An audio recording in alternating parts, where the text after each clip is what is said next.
So here's a good situation for my gutter dam or gutter train, or whatever you want to call it, where I'm going to put it in here. Now this is the tail end of this gutter here. The gutter guards are really good. Actually, this I think is the first time this has been really inspected very thoroughly in about maybe 10 months. So stuff does still collect here because it's a corner. Corners are notorious for not having a good pitch for the gutter run. They typically build up, which this one did. I got it out.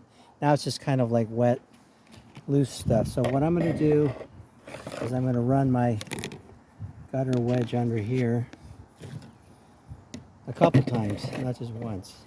And I have to check and see, make sure the hangers are not too low. But I put this in, and you see I got to run to the end there, not very far. And I've got a rod that will also go under the hangers. You just have to stretch it out a little bit. And it'll push probably 90% of the stuff. I'll bring it back, I'll push it again, and we'll have this cleared out. Much better than it is now. So hang on here.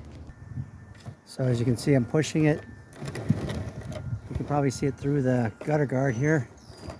It's going to free up this water to go to the cleared area, which I've already done down there.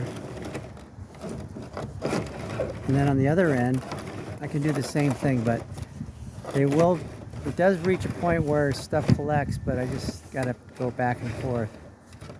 And I'm going to try and do that. It's not easy in this situation, but I think I got it. I'll bring it back a little bit. Going back and forth here, and here it comes. Let's do this to loosen up anything on the bottom. That's it. And you can see it come out the other end here. Let's hopefully show it. You can see it moving yet, I'm sure. We get to there, then I kind of loosen it up again. And now I'm done. Go to the other side.